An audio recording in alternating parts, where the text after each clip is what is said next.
Hello friends, जय जगन्नाथ। मुई lily आपण मानकु लिली ब्लॉग यूट्यूब चैनल के स्वागत करुछे। आज जानिबा कार्तिक शुक्ल पक्ष एकादशी। हिंदू धर्म रे एकादशी दिन को अत्यंत पवित्र और शुभ मना जाए। वर्ष रे मोट 24 टी एकादशी पड़े, जहा मध्यरु केतेक अत्यंत गुरुत्वपूर्ण। सेपरि एक श्रेष्ठ एकादशी हेउछि देव उठाणी एकादशी, जहाकु प्रबोधिनी एकादशी बोली मध्य कहा जाए।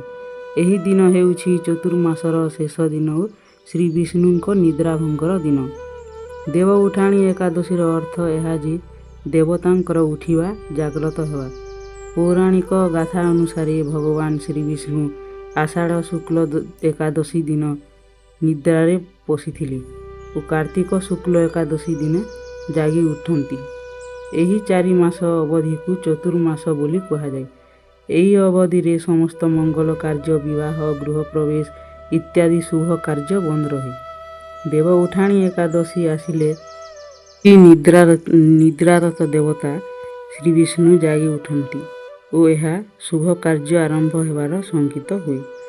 ପୌରାଣିକ ଗ୍ରନ୍ଥ ପଦ୍ମପୁରାଣ ଅନୁସାରେ ଏକଥା ଲେଖାଯାଇଛି ଯେ ଭଗବାନ ଶ୍ରୀ ବିଷ୍ଣୁ ଏକଦା ଦେବତାମାନଙ୍କୁ କହିଲେ, ମୋତେ ଅନେକ ଅବତାର ଓ ଲୀଳା କରି କରି ଗଭୀର କ୍ଳାନ୍ତି ହୋଇଛି, ତେଣୁ ମୁଁ ଚତୁର୍ମାସ ଅବଧି ପର୍ଯ୍ୟନ୍ତ ନିଦ୍ରାକୁ ଯାଉଛି। ସେପରି ଶ୍ରୀ ବିଷ୍ଣୁ କ୍ଷୀରସାଗରରେ ଶେଷନାଗ ଉପରେ ଶୟନ କରି ନିଦ୍ରାସ୍ତ ହେଲେ। କାର୍ତ୍ତିକ ଶୁକ୍ଲ ଏକାଦଶୀ ଦିନେ ଭଗବାନ ଶ୍ରୀ ବିଷ୍ଣୁଙ୍କ ନିଦ୍ରା ଭଙ୍ଗ ହୋଇଥାଏ। ଦେବତାମାନେ ତାଙ୍କୁ ଜାଗ୍ରତ କରି ପୂଜା ଅର୍ଚ୍ଚନା କରନ୍ତି। ଏହି ଦିନକୁ ଯୋଗୀ, ସନ୍ଥ ଓ ଭକ୍ତମାନେ ଅତ୍ୟନ୍ତ ଉତ୍ସାହରେ ଉପବାସ କରିଥାନ୍ତି। ଏହା ଶ୍ରୀବିଷ୍ଣୁଙ୍କ ପ୍ରତି ଶ୍ରଦ୍ଧା ଓ ଭକ୍ତିର ଦିନ। ଦେବ ଉଠାଣି ଏକାଦଶୀକୁ ଉତ୍ଥାନ ଏକାଦଶୀ ବୋଲି ମଧ୍ୟ କୁହାଯାଏ। ଏହି ଦିନ ଭଗବାନ ଶ୍ରୀବିଷ୍ଣୁଙ୍କୁ ଜାଗ୍ରତ କରିଲେ ସମସ୍ତ ଜଗତ ନୂତନ ଶକ୍ତି ଓ ପବିତ୍ରତାରେ ଭରିଯାଏ ବୋଲି ଧାରଣା।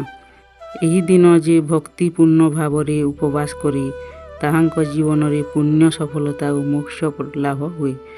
ଏହାକୁ କେବଳ ଭଗବାନ ଶ୍ରୀବିଷ୍ଣୁଙ୍କ ନିଦ୍ରାଭଙ୍ଗ ଭାବରେ ନୁହେଁ, ମନୁଷ୍ୟ ମନରେ ଜାଗୃତି ଭାବରେ ମଧ୍ୟ ବୁଝାଏ, ଅର୍ଥାତ୍ ଅଜ୍ଞାନ ଓ ଅନ୍ଧକାରରୁ ଜ୍ଞାନ ଓ ଧର୍ମର ଆଲୋକ ପ୍ରତି ଯାତ୍ରା।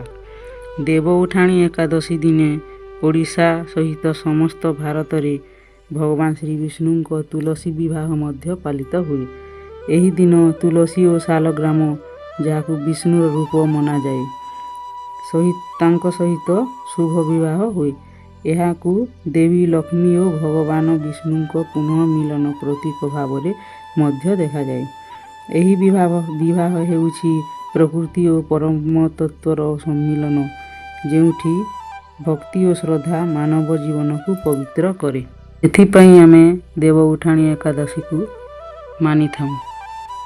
ଭିଡ଼ିଓଟି ଯଦି ଆପଣଙ୍କୁ ଭଲ ଲାଗିଥାଏ, ଲାଇକ୍ ଆଣ୍ଡ ସବସ୍କ୍ରାଇବ୍ କରିବେ।